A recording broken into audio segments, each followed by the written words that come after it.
Hello, my name is Tristan Love, and I'm here to tell you, you are not alone, you belong. But the question I have for you is, when do you feel like you belong the most? In that space and in that place, I want you to think about who's there. What do you hear? Are there any smells that come to mind? See, belonging is subjective. So the way I feel like I belong may be different from the way you feel like you belong. And you know what? That's okay. Because I feel like I belong the most when I'm around my family. I hear the laughter that you only let out when you are around somebody you're really comfortable with, because it's borderline embarrassing. I smell soul food and Texas barbecue. This is a space where I feel like I can be my full, authentic self, and I don't have to shape and shift who I am to fit in. But it haven't always been like this.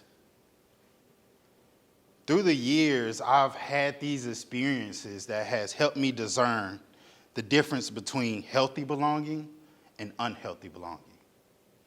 I call it unhealthy belonging because unhealthy belonging is not holistic.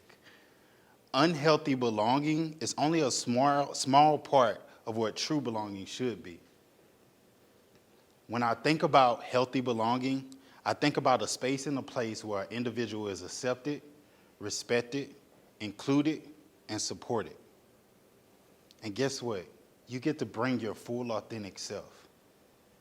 Because belonging is a innate human desire. And we will go through extraordinary lengths to feel a sense of belonging. And that desire is so hardwired that sometimes when we can't experience it holistically, we settle for a small piece of it. I know this all too well. When I was 12 years old, I joined the gang that dominated the area my mom and I stayed in.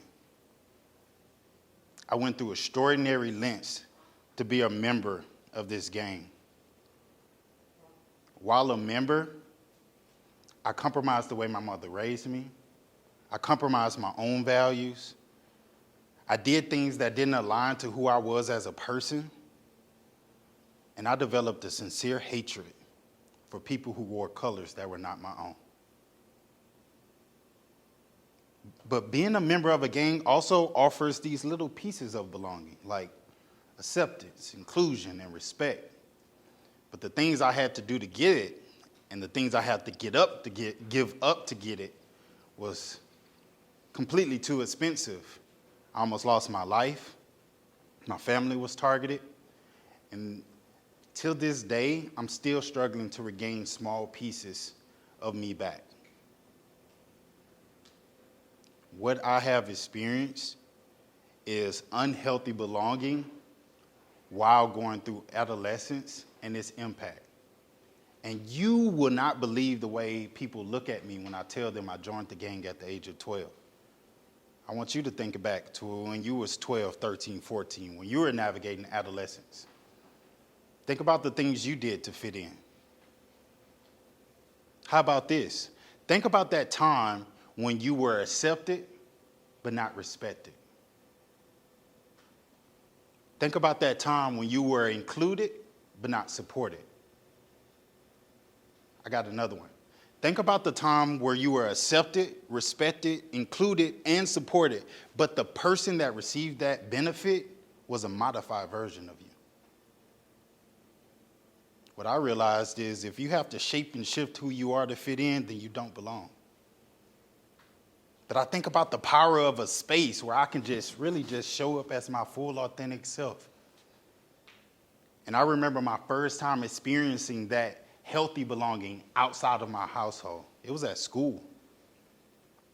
I went to this school that was known to be the first high school for black people in Houston. Before being named Booker T. Washington, it was called Colored High. The school is deep in culture and pride, even though it was relocated and renamed. I only attended this school because I was kicked out of another school. And I was up to my same antics. So I showed up 10 minutes late to class, strolling down the hallway. And this teacher by the name of Miss Solomon, she came up to me. She said, "When I see you, I don't see a thug. I see a Morehouse man. I see a Kappa man." "Okay, miss." And I kept walking. But later on that afternoon, I did some research. And I found out what a Morehouse man was. It's this guy that attends Morehouse College. And Morehouse College is this prestigious, historically black college that is known for producing distinguished gentlemen. Dr. Martin Luther King Jr. graduated from Morehouse College. Then I started looking up Kappa Alpha Psi and what that was. I was like, okay, it's a brotherhood for guys that go to college, and it's social, and they're well-dressed, and they're all about achievement. I'm like, this had to be the worst case of mistaken identity in the history of Booker T. Washington, because there was no way Miss Solomon saw all of that in this. Throughout the year, Miss Solomon became my person. And she did see all of that in me. As a matter of fact, every teacher around the school was pouring into students in this fashion. And what I realized, the school just wanted you to know you are enough as you are. And that resonated with me. Throughout the rest of the year, I knew I was accepted. I knew I was respected. I knew I was included. But through tragedy, I found out the level of support Booker T. Washington would provide for me. My junior year in high school, somebody broke into my dad's house, stole all our stuff, and lit the house on fire on the way out. At the time, my dad was 68. I decided to drop out to make sure that I can help him rebuild the house, because I feel like it was kind of my fault. Booker T. Washington didn't let me do it. They wrapped their arms of support around me. They paired me with communities in schools. They helped me find a mentor, and the teachers donated their own money. Y'all know teachers don't really get paid that much. But the teachers donated their own money to make sure I had everything I needed to continue to come to school. I belonged. I was accepted to Morehouse, but I never attended. I was granted a full-ride scholarship by Denzel Washington to restart a debate team that had been dormant for 77 years after a movie that was called Great Debaters. And while it was similar to Booker T, which enabled me to really thrive and survive, and the only difference was I was able to go outward and create this sense of belongingness in the student body. So by my senior year, I was the president of the Student Government Association and president of Kappa Alpha Psi.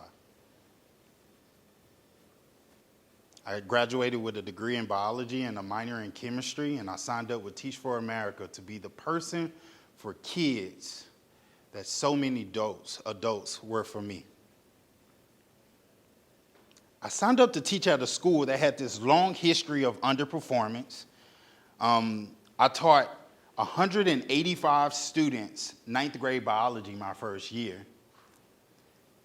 And I found it fascinating that students can smell a brand new teacher from a mile away. So while I was still working on my the art of teaching, I had to start leaning on this belongingness that I knew how to create. And so I started making sure students felt accepted, respected, included, supported. But at the same time, I started to learn that, hey, I need to make sure students feel seen, heard, and valued. I taught a science class, and so I wanted to make sure students felt like they could fail forward and create a safe space for that to happen.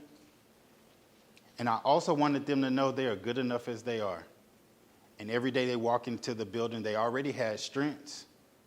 I just needed to help them learn how to use those strengths as resources. My first few years of teaching was highly successful, but it wasn't good enough. Luckily, I had a principal that really understood that in order for belonging to work, it has to be holistic and systematic. What that means is the staff and students had to feel a sense of belongingness to the school, and the school had to belong to the community. And that was your foundation for building a positive school culture. And now when you pair that with these academic interventions where we reach down and meet students where they at to bring them up where they need to be, in combination, we broke an 18-year streak of underperformance in my 3rd year at this school. A few years later, I learned some more things about the power of belonging. I was a part of a team that was tasked to create a disciplinary alternative school. We supported hundreds of schools around the district, and hundreds of students came through our doors throughout the school year. You would think that campus needed to be borderline militant in order for us to keep order. What we found was a lot of student misbehaviors were rooted in their search for belongings. And let's be real, students are opportunists. And so what we did was created a culture where belongingness was readily available. Positive relationships were readily available. And we found something out that was pretty mind-blowing. When students and people feel a sense of belonging, protection comes with it. Let me give you an example. In one class, we had several different gang members, students with severe behavioral problems, and gifted and talented students that just got caught up with something in one classroom. And we went throughout the year without an incident because students protected that space, even so much so that I can hate you because you represent a color that is not my own, but this space is too important. I experienced the power of belonging as a middle school principal as well, and the work that I do now across the country with schools to do this work in a true, authentic way. I found out a new thing about this whole belongingness work. And here it is.